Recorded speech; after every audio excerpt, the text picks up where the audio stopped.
Hey everybody, this is Will. In this video, we're going to take a look at building an Ableton Live set with multiple songs in one Ableton session. Now this is, I would say, not even like important. It's absolutely crucial and it's essential if you're going to use Ableton Live on stage for click and tracks. Because what you don't want to have happen is you open a song on stage, press play, do the song, lights go down, you double click to open another song, wait for it to open up, and do that every single time as you play on stage. And so the best approach, the best kind of industry standard approach is to drag all of your songs into one Ableton Live session. And there's really kind of two approaches to that. You could create what's called a master set. And I've created some material and some tutorials here on YouTube that you can view where I share some tips on creating a master set. I talk about plugins like AbleSet and Taz Lite, Taz Pro, and Setlist by Strange Electronic, which are all really great utilities for building a set list. But my personal approach and the thing that I think makes the most sense for most people is to build an Ableton Live session for that particular set that you're doing. So let's say you're watching this and you are a musician that's out on the road with an artist, and every 2 to 3 nights you're in a new city. You're going to do a pretty similar set. You may shift some of the order of that, but I think it's better for you to have an Ableton Live set with those 10 to 15 songs that you're going to do in that session, as opposed to an Ableton Live set with 60 songs in it. Let's say you're watching this as a worship leader. I think it's a better approach to have an Ableton Live set with the 5 songs you're doing that weekend than have an Ableton Live set with 65 songs in it. I've talked about reasons why I think that's important. Primarily it's CPU, primarily ease of use and editing.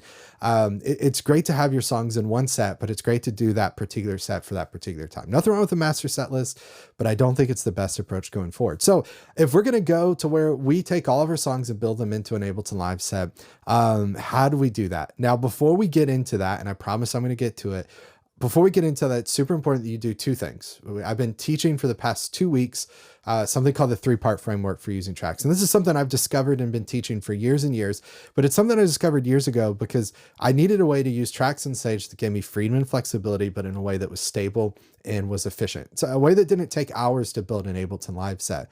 So what I discovered is the 3-part framework for using tracks. Number 1, to create a template for live performance. Now, if you want a template that you can use to format your songs to build your set, then go to FromStudioToStage.com/template. We're going to be using that exact template for these videos. Now, number 2, and I've got a video, I've linked in the description of this, where I walk through that template extensively, and I show you what I think you need in a template that's made for live performance. Number 2, you need to take that template and format all of your songs exactly the same way. Now, I know you're watching this and you're going, Will, get to the point, show me how to build a set with multiple songs. But I promise you, you have to first go get your template, and then number 2, take that template and format all of your songs exactly the same way. So what I've done in the description of this video is linked to every video I can find that I've ever done showing you how to do that. If you're a worship leader, I show you how to do that with content from MultiTracks, Loop Community, Praise Charts, Life Church. I show you how to just generally format a song in stems and MultiTracks for live performance. I show you if you have a song with tempo changes, how to format that. Watch that content first, because now I'm walking into this video and I'm going to use that same template that I created for live performance, and I'm going to open it and I'm going to build a set. Okay, everybody ready? Let's get to it. So I'm going to go over into Ableton Live. I'm using Live 11. Particularly, I'm using Ableton Live 11 Suite, but you could do everything I show you here in Ableton Live 11 Standard. I should mention I was just emailing someone this week because they were talking about how they have intro. And I told them, I said, listen, intro is great. The thing I always suggest is get started on an intro, figure out if you like Ableton.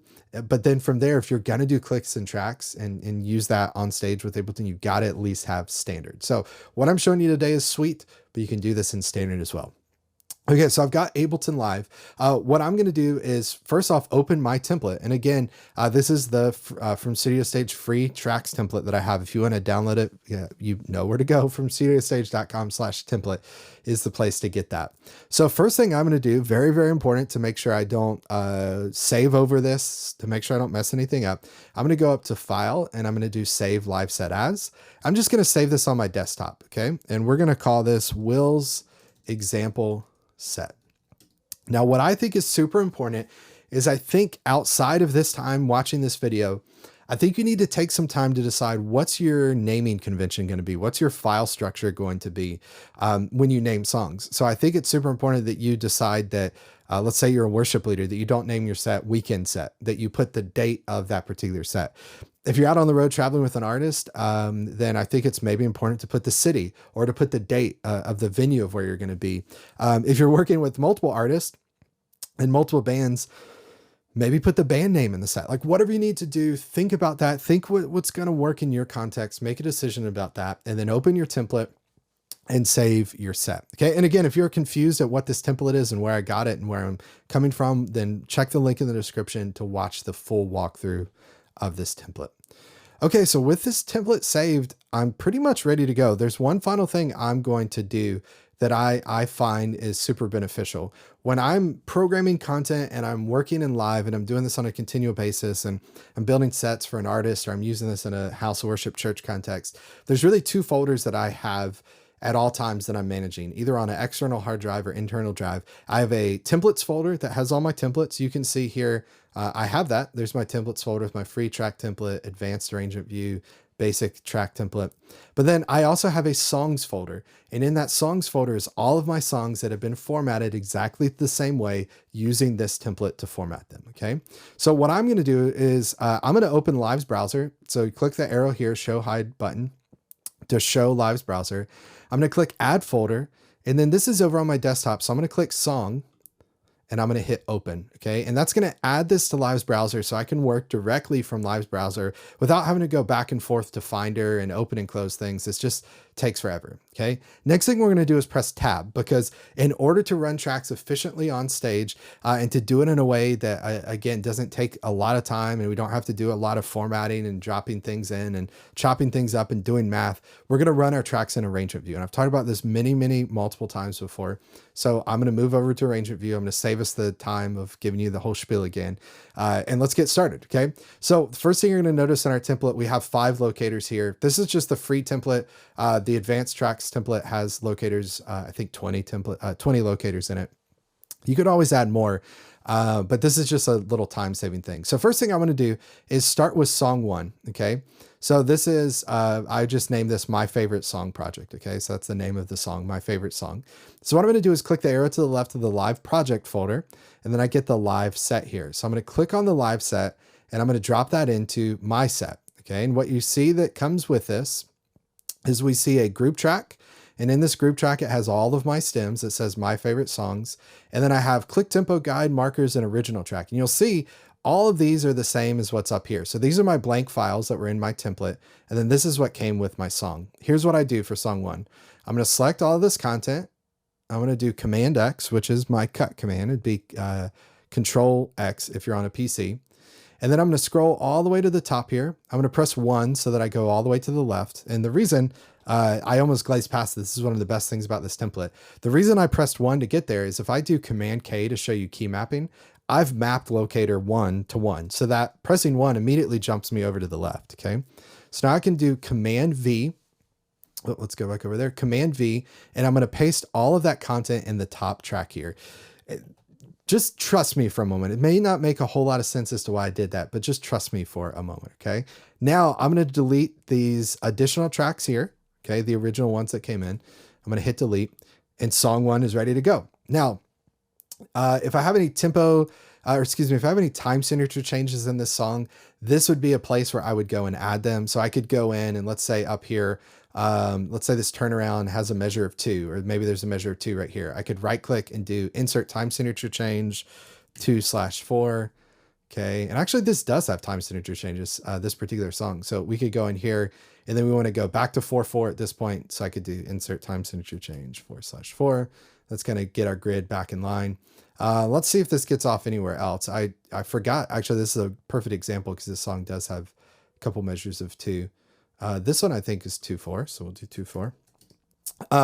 I won't dive into this, but if you understand what I'm saying by this, if there are measures of 2, you can make your whole song 2/4 because our click is actually in 4/4. But I would suggest you actually do your time signature changes so that your stems are in sync with your grid so that as you jump around in time, everything stays consistent. Okay, so let's go throughout here. That's all looking good. Okay, so I added my time signature changes in. Oh, there's our outro. So I guess our tag has another one. So we'll do 2/4. Okay, and then we'll do 4/4. Oh, that scared me. Hopefully that didn't scare you. Oop, as bad as it scared me. Let's right click. We'll do 4/4. I'm going to actually, and I should mention, I'm going to avoid trying to play too much music on this so that YouTube doesn't try to take it down because I'm playing music, but you'll get the point. Okay. So I added my time signature changes in. We'll talk about locators in just a moment, but let's go to song 2. So I'm going to go to locator 2. We'll find this. We're going to click it. I'm going to press minus to zoom out. I'm going to go to the end of my song here and let's zoom in. And what I'm going to find is a good solid downbeat of 1 that's past the end of this. So for example, I don't want to start it at 97.3. This is beat 3, right? So this is my measure. So I want to go to the next downbeat of 1, a full measure here. This is measure 98. Move my locator over and I'm going to start thinking, okay, what is song 2? Song 2 for me is going to be this song up here, Dream D. Okay. So just the way I like doing this, I'm going to click on the locator. I'm going to do Command R to rename this. And I'm going to say Dream. I'm not going to add the key or tempo. I'm just going to put Dream. Okay. So 2, song 2, Dream. The other thing you should do, think about what your time signature is for that song. Is it 4/4 and the song before it was 4/4 and your whole set is 4/4, then you're good. If it's 6/8, 6/4, whatever it is, then you'll want to add a time signature change there. So for example, we already did this, but let's say song 2 is 6/8. I would do insert time signature change 6/8. Okay. So just think about that. What song is it? What's the name of the song? And then our time signature change. Now let's go to song 2. So we said we're doing Dream. So we're going to click the arrow to the left of our live project folder. And then we're going to go to song 2. Now watch this right here. I'm actually, I think next week going to record an entire video explaining what's about to happen. I get emails from people all the time, from Studio to Stage students, sign up. Watch, just pause what you're doing for a second, key in. People always reach out and say, Will, you'll see the problem here. I can't drag song 2 into place, but I'll show you why that doesn't matter and how to solve it. So I'm going to take song 2. What you're going to be inclined to do, which makes sense, we all would do that, is to click, drag, do the same thing, and you're trying to drop song 2 into place. And you go, okay, I can drop it below song 1, so that's important, go below song 1, and you're trying to move it over here, but there's no way to move it over. And you let go, and look what happens. Song 2 paste right where song 1 was, okay? And at this point, people do Command Z, they redo it, they try it, and then they get frustrated, they email me and say, Will, what the heck is happening? Like something's not right here. That's not a problem at all. Okay. Watch this. So I'm going to go to song 2. I'm going to close up my group stems there. I'm going to select all of song 2. Okay. I'm going to do Command X to cut, cut this, Command X. I'm going to press 2. I'm going to press Command V to paste this. Now watch this part.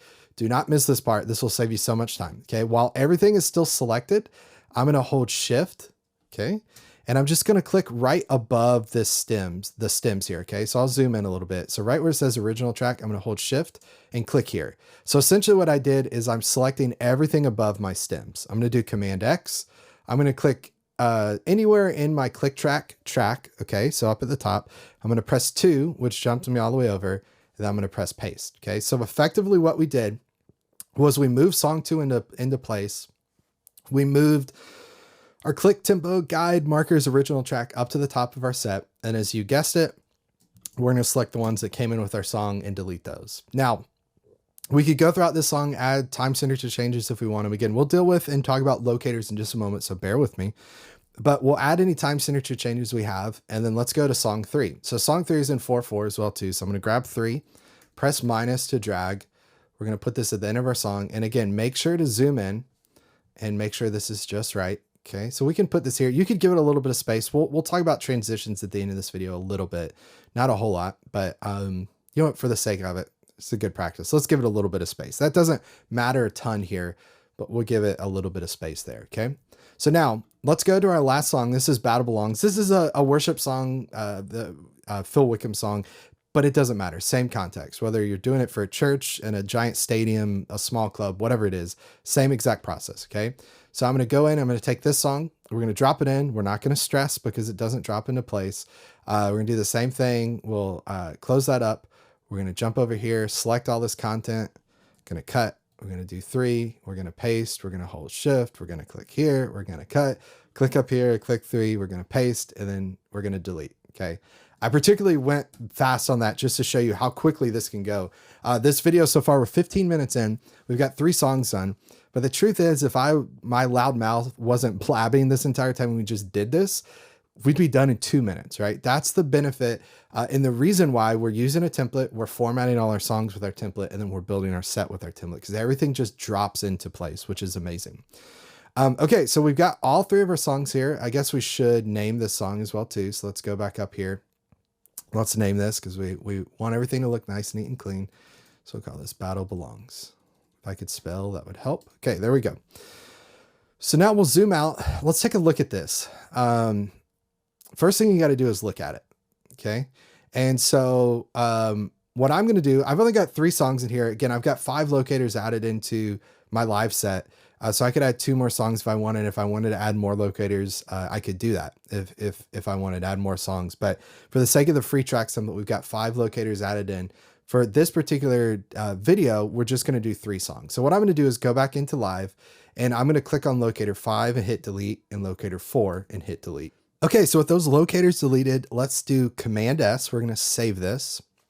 And then let's go up to File, and let's do Collect All and Save. And this is super, super important, because I'm going to hit OK. And what's going to happen is Live is going to look and say, okay, where did he find song 1? Where did he find song 2? Where did he find song 3? It's going to go find all those files, and it's going to bring them into one place, into one live project folder. So if I go, let me open up Finder here. We'll go to our desktop so I can show you this. I'll go in. We saved Will's example set. And if I look at this samples folder, this MultiTracks folder, because I was using a song from MultiTracks, has all of my sounds, all of my samples. And this is super, super important. If you go to move this file, if you go to share this, move to another computer, make sure you use this Will's example set project folder, and move that to your other computer, move that to the cloud, wherever you're going, because that's going to contain all of your stems. Now let's again, first thing you got to do is look at it. So let's just take a second and look at this set. Now, it's not like super overwhelming, but I don't know about you. For me, this doesn't look super, it's not pleasing, right? To me, there's just too many colors, too much going on. So I want to simplify this a bit. Okay. So here's kind of one of the last steps I do to clean things up. You're welcome to do this. You don't have to. One thing I do in particular is I keep all of my tracks here the same color. Okay. So it's important for me for all of those to be the same color. And I just choose something kind of blends into the background that's like gray or whatever. Okay. For song 1, what I'm going to do is select all of this content. And the way I did that is I clicked on end here. I'm going to hold shift and just click up to the top row. I'm going to right click and choose a color. I'm just going to choose the first color that pops up here. Okay. And that's going to be the color of this. Now I'm going to right click on my track, my group track of my stems for this song. I'm going to choose that same color. And then I'm going to show you one of my favorite, this is kind of silly, but this is one of my favorite additions. And I believe it was 10.5 is where they added this. Maybe it was 11. I can't remember. It's all a blur. The past 3 years have been a blur. But this is one of my favorite features of Live now. I can right click and do assign track color to grouped tracks and clips. So when I do that, everything for song 1 is now the same color. Okay, let's finish this process. I think you probably know where we're going with this and how much this is going to help. So let's go to song 2. Same thing. We're going to select that. I'm going to go to the bottom here. That's not a great color, but we're going to roll with it. And we're going to choose the same color for this track. And then we're going to do assign track color to group tracks and clips. And then we'll go up here and let's select this. Let's make this, this yellow color. We'll do this yellow color, right click and do assign track color to group tracks and clips. Now I'm going to hit save. Now, again, I want you to look at this set now. This is super, super easy to see. And this is one of, I think one of the most underrated things when it comes to building a set in Ableton Live. You want to be on stage and you want to look at your set and know exactly where you are. And you want to be able to understand what you're seeing, right? You don't want to get lost in this. You want to look at it and go, I know exactly what's happening here. For me, when I look at this, this is super clean. I'm not overwhelmed by the amount of things here. Let's actually see how many tracks are in our set. So I'm going to add a new track. 66 tracks. So we have 66 tracks in this set, but look at that file. Like that looks super, super clean. Now, if I want to, I can go in and I can, mess with these tracks if I want to. I can mute things. I could adjust levels of tracks if I wanted to for that particular song. But then when I'm done with that, and I've done that kind of nitpicky work, I just close that back up and I have a nice, neat, clean set. Okay. Which is really, really great. Now, let's say we want to jump to song 2. I can press 2 on my keyboard, my computer keyboard, and I'm right there. I can press play and we hear that. Let's jump to song 3. I press 3 on my keyboard 1. And I start. I press 1 on my keyboard. Okay. And I start. And the reason that works is because in my template, before I added any of these songs, before I formatted any of my songs, like I showed you earlier, I went into key map mode and I mapped all my locators. So locator 1, 2, and 3 was pre-mapped to my keyboard, which just makes it super, super easy to navigate. You could also do the same thing with your MIDI controller. You could go to MIDI map mode. And if you have a MIDI controller that has all your mappings done, then you can map those to locators. You want to do that at the template level though. You don't want to do it every single set. You want to do that at your template level the first time. Again, if you need a template to work with, download this free tracks template from studiostage.com/template and map your MIDI controller there. Okay. Now we're going to talk about audio in just a second and a few other things, how to use this, but let's talk about one thing that does help. So I have these song sections here. Like I could click on B section, press play. Okay. And my song is playing. Okay. And I'm on the B section of song 2. But that isn't incredibly helpful for live because I want to be able to jump around my song sections. I want to be able to click, to go. I want to be able to use on my MIDI controller. We'll see this in just a second. I want to be able to use previous and next to navigate my set. So in order to do that, I need locators in my set. Now in our advanced tracks class, tracks 301, I show you how to set up Ableton Live so that Ableton Live automatically re-adds locators into your set. But I want to show you, if you have to do that from scratch, how simple and easy it is. This is, if you're going to jump around your song, you want some flexibility, then I suggest going through and doing this. So what I'm going to do is I'm going to use, because I don't have the original track, or actually let's do it this way. This is, I think, an easier way to see. Let's go to our markers track here. We're going to expand this and I'm going to click right where there's a new section here. And I'm going to go up to the set button and hit set. And what I'm essentially doing is adding locators into my song one by one. Okay, so we'll go through here, boom. Now to save time to do this even faster, here's what I suggest. And again, in our Tracks 301 course, I show you how to train Ableton Live to do this automatically, but this is how we're going to do it for now. I'm going to do Command K to key assign this, and I'm going to click on this button. We're going to do L because that's going to stand for locator. So now what I can do is just really quickly hop through my set here, press, click down here. Let's press L and actually see how this is lining up. This is a perfect example of one of my favorite things. This computer MIDI keyboard's lining up. I'm going to disable that. And now I'm going to press L and now it goes. Okay. So let's go back here.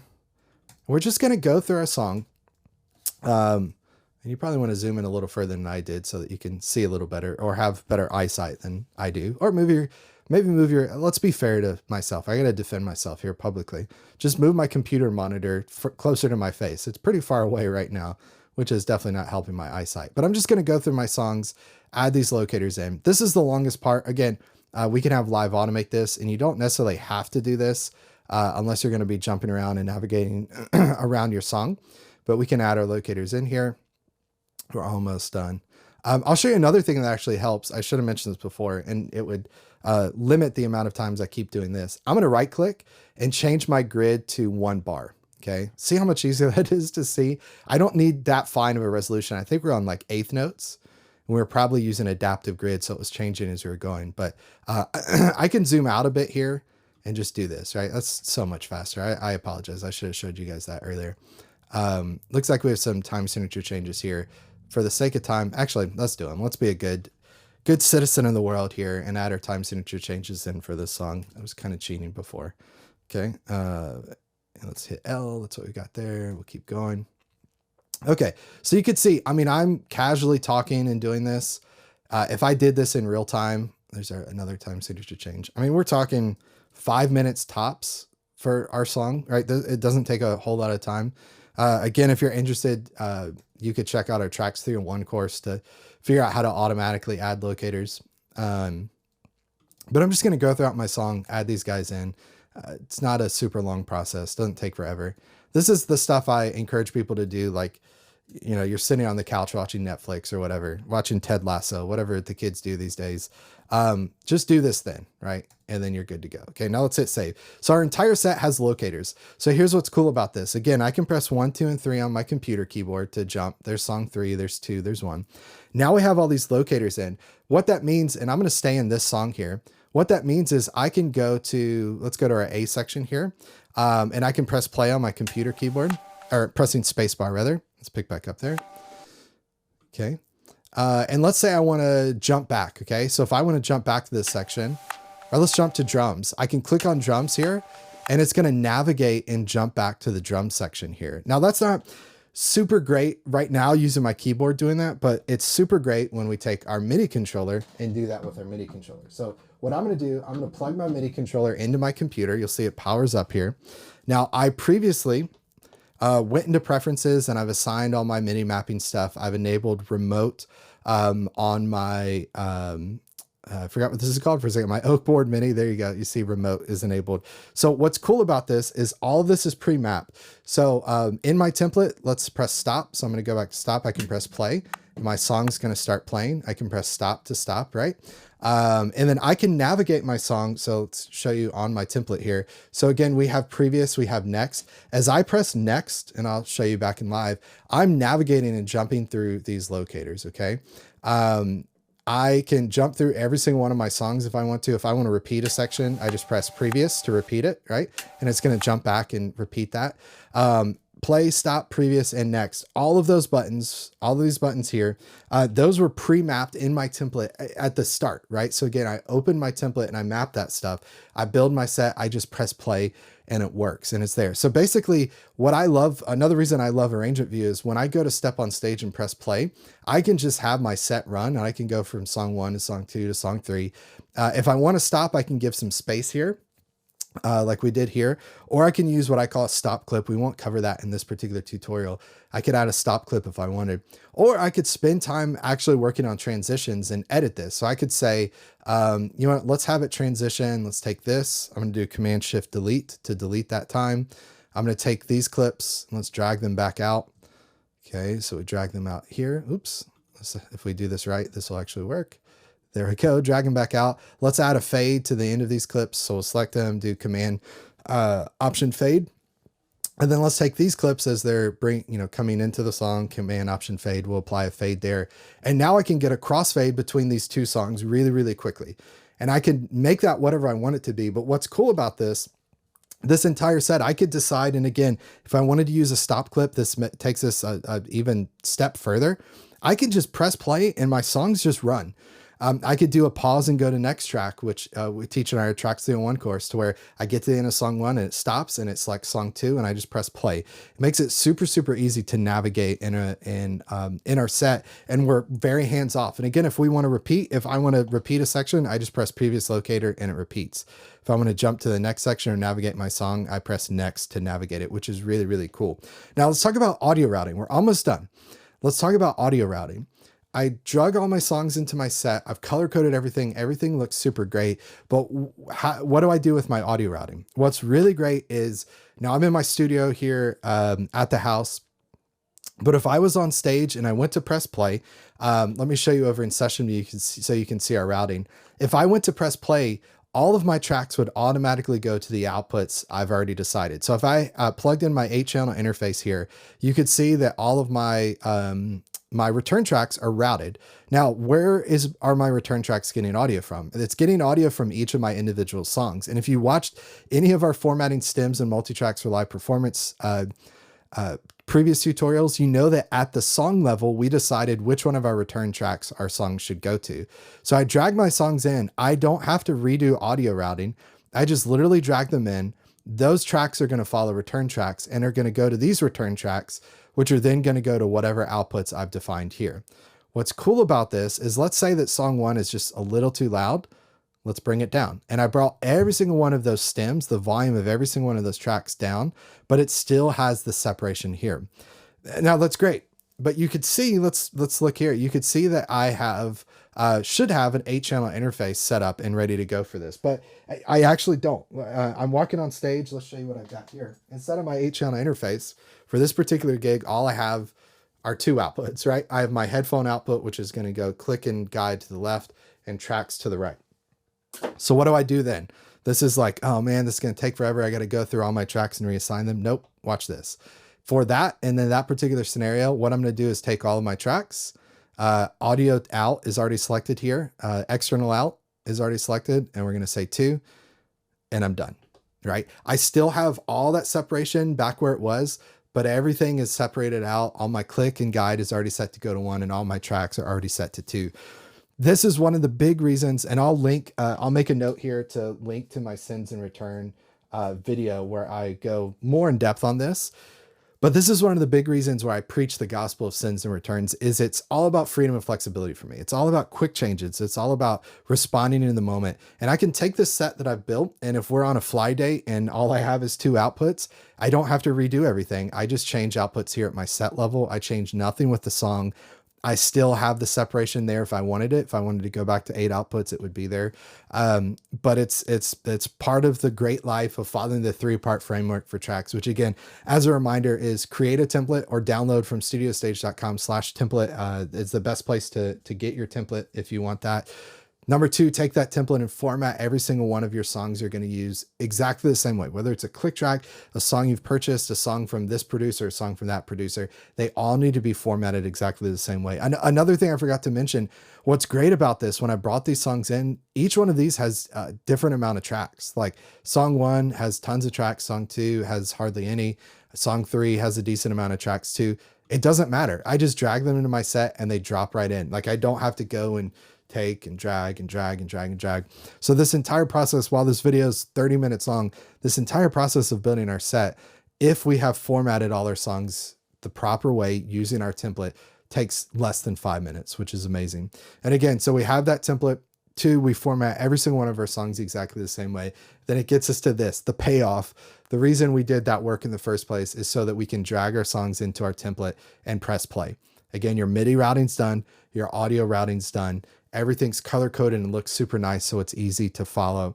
And that's how we can make that happen. Now, if you have any other questions about using tracks, if you're looking for free resources for using tracks, if you want to check out our Tracks 201, 301 courses, here's what I would encourage you to do. Head to FromStudioToStage.com. I've included a link in the description of this video. Now, typically every resource I download and share or I mention in these videos is completely free. That template I mentioned is completely free, but I want you to head to From Studio to Stage. It's a paid service. It's a community, but it's a community for people just like you. Whether you're a worship leader, whether you're a musician, a playback tech, you're going to join the community, get access to over 50 courses, 24/7, on-demand access to over 50 courses, where you can learn stuff like this, where we dive deep into how to format songs, how to build sets, how to have freedom and flexibility on stage, how to have Ableton Live automatically add locators, how to stop at a song, select the next one. And everything you need to know to be a pro at running tracks with Ableton Live, you're going to find it From Studio to Stage. And on top of that, you're going to find resources, things like Foundations, our advanced arrangement view template, our LTC template, all sorts of things that you can download for free as a subscriber. You can buy those things, but you can download those for free as a subscriber. And on top of all of that, you get a monthly call with me at the end of every month. We hop on a call as a community, and you can ask any questions that you want.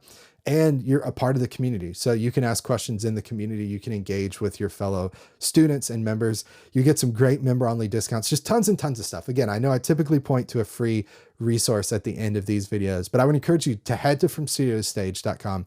Check it out. You'll get a lot more of what you've seen here. If you like it, then check it out. If you've hated this video, don't go to the site because you're not going to like it. It's not for you. But if you've enjoyed this video and want to hang out with some like-minded folks, learn how to become a pro at using Ableton Live, then head to FromStudioToStage.com. Thanks so much for joining me for this tutorial. If you have any questions, do me a favor, post them as comments in this video. I would love to hear from you because there's some specific things we didn't talk about, some things we could dive deeper into. And if you're interested in that and want to do that and want to learn more, then just post those questions as a comment. And maybe we'll answer them in a future video. You never know. Thanks so much for watching, everybody. We'll see you next week, 10 a.m. Central. Thanks for hanging out. If you haven't yet, do me a favor, subscribe, like the video, hit the bell icon. You know the drill. Take care, everybody. See you next week. Bye.